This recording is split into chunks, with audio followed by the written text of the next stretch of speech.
Hello friends, welcome to study कर। आज है 22 मार्च और आज हम डिस्कस करेंगे 22 मार्च से रिलेटेड करेंट अफेयर्स को।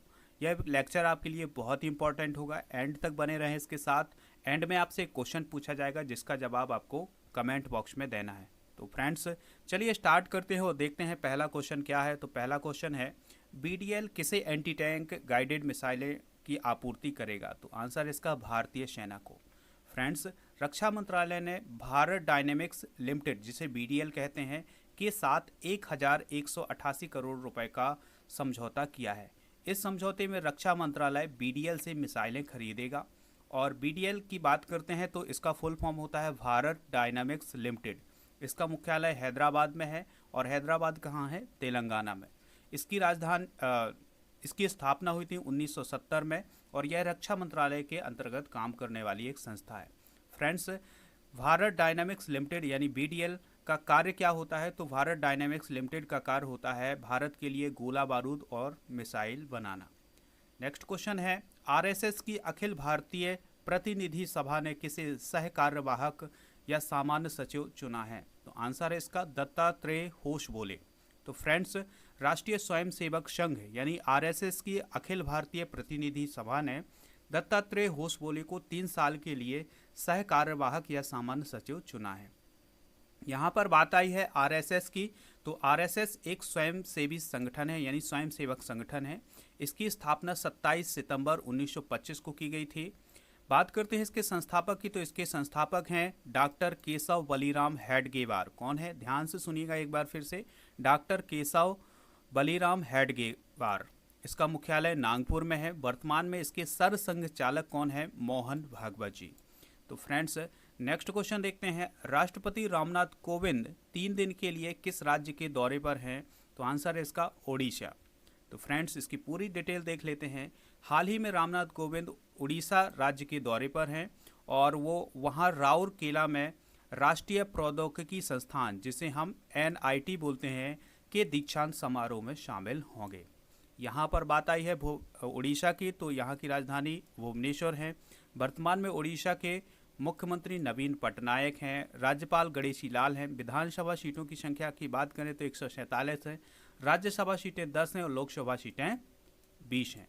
तो फ्रेंड्स, यहाँ के उड़ीसा के मुख्य न्यायालय के मुख्य न्यायाधीश कौन है? एस मुरलीधर। ये भी आप नोट डाउन कर लेंगे। नेक्स्ट क्वेश्चन देखते हैं, विश्व वन दिवस कब मनाया जाता है? तो विश्व वन दिवस मनाया जाता है 21 मार्च को। फ्रेंड्स, विश्व वन दिवस कब मनाया जाता है? 21 मार्च को मनाया जाता है। यहाँ पर वन की बात आई है तो ये पर्यावरण से रिलेटेड टॉपिक है। तो हमारे जो केंद्रीय पर्यावरण, वन और जलवायु परिवर्तन मंत्री कौन है? प्रकाश जावड़ेकर। विश्व वन दिवस को मनाने की शुरुआत 2012 से हुई थी। अब यहाँ पर हम एक बात और डिस्कस कर लेते हैं कि जो इम्पोर्टेंट पर्यावरण से रिलेटेड जो डे हैं उनको भी हम डिस्कस करते हैं। जैसे राष्ट्रीय पर्यावरण दिवस मनाया जाता है 5 जून को। फ्रेंड्स, विश्व पर्यावरण दिवस मनाया जाता है कब? 5 जून को मनाया जाता है। राष्ट्रीय ऊर्जा संरक्षण दिवस मनाया जाता है 14 दिसंबर को। राष्ट्रीय आर्द्रभूमि दिवस मनाया जाता है 2 फरवरी को। मानवाधिकार दिवस मनाया जाता है 10 दिसंबर को। राष्ट्रीय विज्ञान दिवस मनाया जाता है 28 फरवरी को। इसके अलावा विश्व मृदा दिवस मनाया जाता है 5 दिसंबर को। और विश्व वन्यजीव दिवस मनाया जाता है 3 मार्च को। घरेलू गौरैया दिवस मनाया जाता है 20 मार्च को, जो कि अभी 20 मार्च को मनाया गया है। विश्व जैव ईंधन दिवस मनाया जाता है 10 अगस्त को। विश्व हाथी दिवस मनाया जाता है 12 अगस्त को। बहुत ही इंपॉर्टेंट क्वेश्चन है। फिर है इसके बाद विश्व पर्यावरण संरक्षण दिवस मनाया जाता है 26 नवंबर को। विश्व वानिकी दिवस मनाया जाता है 21 मार्च को। विश्व जल संरक्षण दिवस मनाया जाता है 22 मार्च को। फ्रेंड्स, ये क्वेश्चन भी आता है, विश्व जल संरक्षण दिवस कब मनाया जाता है? 22 मार्च को मनाया जाता है। विश्व ओजोन दिवस मनाया जाता है 16 सितंबर को। और विश्व मौसम और विज्ञान दिवस मनाया जाता है 23 मार्च को। तो ये थे कुछ पर्यावरण से related important day. Next question है, मुख्यमंत्री चिरंजीवी योजना किस राज्य की है? तो मुख्यमंत्री चिरंजीवी योजना है राजस्थान की। राजस्थान के मुख्यमंत्री अशोक गहलोत ने मुख्यमंत्री चिरंजीवी योजना की घोषणा की है। इस घोषणा के अंतर्गत राज्य के प्रत्येक परिवार को 5 लाख रुपए तक का वार्षिक चिकित्सा बीमा प्रदान किया जाएगा। बात आई है राजस्थान की, तो राजधानी है इसकी जयपुर। वर्तमान में यहाँ के मुख्यमंत्री अशोक गहलोत हैं।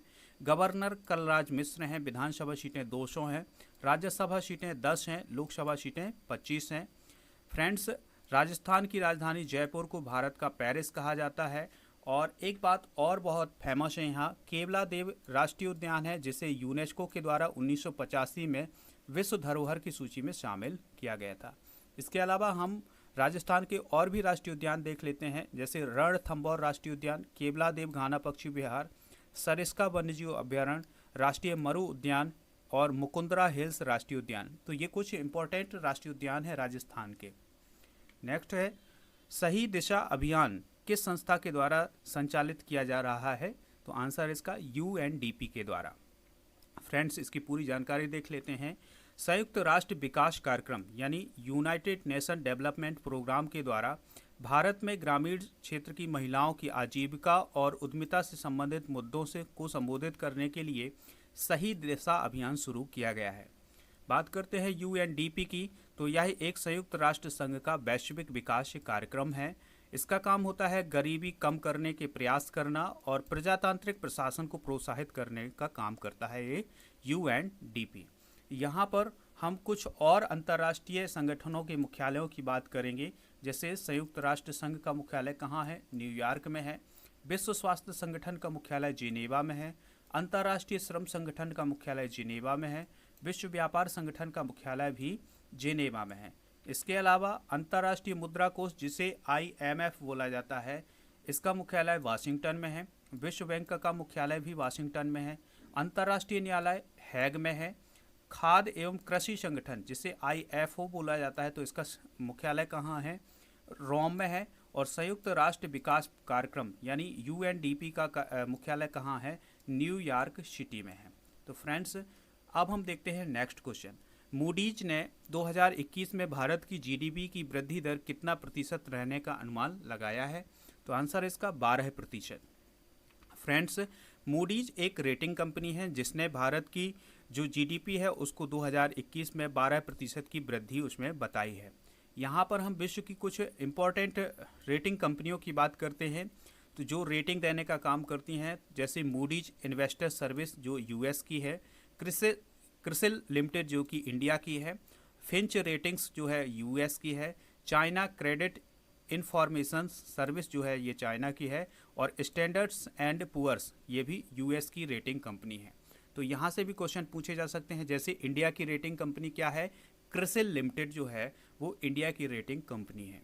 फ्रेंड्स, नेक्स्ट क्वेश्चन है, सामार अभियान किस राज्य के द्वारा लॉन्च किया गया है? तो आंसर है इसका झारखंड के द्वारा।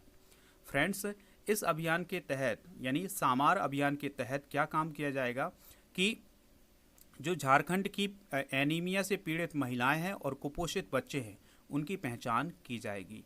यह अभियान 1000 दिनों तक चलाया जाएगा। बात आई है यहाँ पर झारखंड की, तो राजधानी है यहाँ की रांची। मुख्यमंत्री हेमंत सोरेन हैं जो कि झारखंड मुक्ति मोर्चा के लीडर हैं, और राज्यपाल हैं द्रौपदी मुर्मू। विधानसभा सीटें 82 हैं, राज्यसभा सीटें 16 हैं और लोकसभा सीटें 14 हैं। और झारखंड के प्रमुख राष्ट्रीय उद्यानों की बात करें तो देखते हैं वेतला राष्ट्रीय उद्यान जो कि लातेहार में है, पलामू वन्यजीव अभ्यारण्य जो है वो पलामू में है, और पारसनाथ वन्यजीव अभ्यारण्य गिरिडीह में है। तो फ्रेंड्स, ये थी कुछ झारखंड से रिलेटेड इंपॉर्टेंट जानकारी। अब हम बात करते हैं क्वेश्चन ऑफ द डे की। क्वेश्चन ऑफ द डे है world happiness report 2021। World happiness report 2021 में सबसे खुशहाल देश कौन सा है? तो आपको इसका जवाब देना है भारत, फिनलैंड, आयरलैंड या अमेरिका। तो ये 4 ऑप्शन है। इसका आंसर आपको कमेंट बॉक्स में देना है कि वर्ल्ड हैप्पीनेस रिपोर्ट जो आई है वर्तमान में 2021 की, तो इसमें सबसे खुशहाल देश कौन सा है? तो फ्रेंड्स, इसका जवाब देंगे आप कमेंट बॉक्स में। अगर आपको यह पसंद आया है लेक्चर तो आप लाइक करें, चैनल को सब्सक्राइब कर लें और दोस्तों के साथ शेयर करना बिल्कुल ना भूलें। मिलते हैं इसी प्रकार के लेक्चर में, तब तक के लिए जय हिंद। फ्रेंड्स, अनअकैडमी प्रेजेंट करता है आपको MPPSC व्यापम क्रैक करने का एक मौका देता है।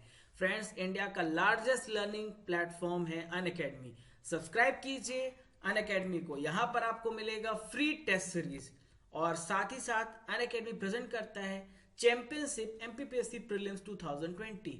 तो फ्रेंड्स, आपको यहाँ पे फ्री मॉक टेस्ट मिलेंगे और जिसका एनालिसिस उसके नेक्स्ट डे होगा एमपी के टॉप एजुकेटर्स के द्वारा। और फ्रेंड्स, याद रखिए, यदि आप टॉप 3 रैंक पर आते हैं तो आपको फ्री 1 मंथ का प्लस सब्सक्रिप्शन मिलेगा। फ्रेंड्स, टाइम को नोट कर लें और डेट को नोट कर लें। तो आपका एग्जाम टाइम होगा 10 AM to 12 PM और एनालिसिस इसका नेक्स्ट डे होगा। तो फ्रेंड्स, एमपीपीएससी प्रीलिम्स का पहला टेस्ट 6 फरवरी को है, फिर 13 फरवरी को है, फिर 20 फरवरी को है और फिर 27 फेब को है। फ्रेंड्स, अब मैं आपको बता दूं, यदि आप एमपी पुलिस और एमपीएसआई की तैयारी कर रहे हैं तो मौका मत जाने दीजिए, अभी ज्वाइन कीजिए अनअकैडमी को। तो फ्रेंड्स, यहाँ पर आपको फ्री मॉक टेस्ट देने का मौका मिलेगा और उसका एनालिसिस नेक्स्ट डे होगा। और यदि आप टॉप 3 रैंक में आते हैं तो आपको फ्री 1 मंथ का सब्सक्रिप्शन मिलेगा। एग्जाम टाइम को ध्यान दें, यदि आप एमपी पुलिस की तैयारी कर रहे हैं तो एग्जाम टाइम है 10 AM to 12 PM और उसी दिन डाउट सेशन क्लियर किए जाएंगे 5 PM to 7 PM। और टेस्ट का डेट क्या है? 26 फेब, 27 फेब और 28 फेब। यदि आप एमपीएसआई की तैयारी कर रहे हैं तो 13 फेब से आपके टेस्ट शुरू होंगे और सेकेंड है 28 फेब और फिर है 27 फेब को। फ्रेंड्स, यदि आप अनअकैडमी के प्लस फीचर्स को ज्वाइन करते हैं तो यहाँ मौका मिलेगा आपको फेवरेट एजुकेटर से पढ़ने का मौका, complete exam preparation, doubt clearing session के साथ। फ्रेंड्स, यह फ्री क्लास और प्लस क्लास में अंतर है, इस अंतर को भी समझ लेते हैं। यदि आप फ्री क्लास ज्वाइन करते हैं तो यहाँ पे आपको लिमिटेड सिलेबस कवरेज मिलता है और कंप्लीट सिलेबस आपको प्लस कोर्स पे मिलेगा। और फ्रेंड्स, यदि आप फ्री क्लास को ज्वाइन करते हैं तो यहाँ पे आपको मिलेगा लिमिटेड प्रैक्टिस टेस्ट, लेकिन यदि आप प्लस ज्वाइन करते हैं तो unlimited practice test, unlimited PDF notes and regular doubt clearing session. पर ध्यान रहे, 10% का डिस्काउंट तो लेना मत भूलिएगा। सब्सक्राइब नाउ, कोड यूज कीजिए राजा नंबर 1, यहाँ पे डॉट का आपको इस्तेमाल करना है। फ्रेंड्स, मैं आपको बता देता हूं कुछ जो बैच कोर्स हम लाए हैं वो है, पहला है एवियर्स बैच। तो एवियर्स बैच जो है एमपीपीएससी प्रीलिम्स 2020 जो क्लियर करना चाहते हैं एमसीक्यू के माध्यम से, प्योरली हिंदी मीडियम, 18 फरवरी से बैच शुरू हो गया है। यूज कोड राजा नंबर 1, 10% का इंस्टेंट डिस्काउंट आपको मिलेगा।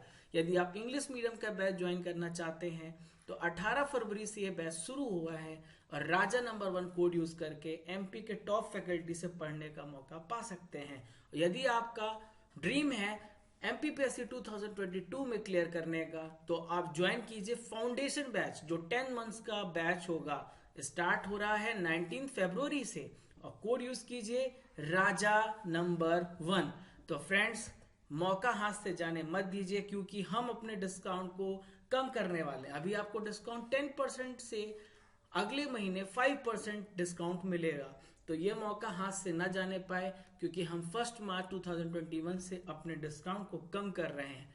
तो फ्रेंड्स, 10% डिस्काउंट के लिए कुछ ही दिन बचे हैं। Use code Raja number 1, subscribe today. Thanks for watching.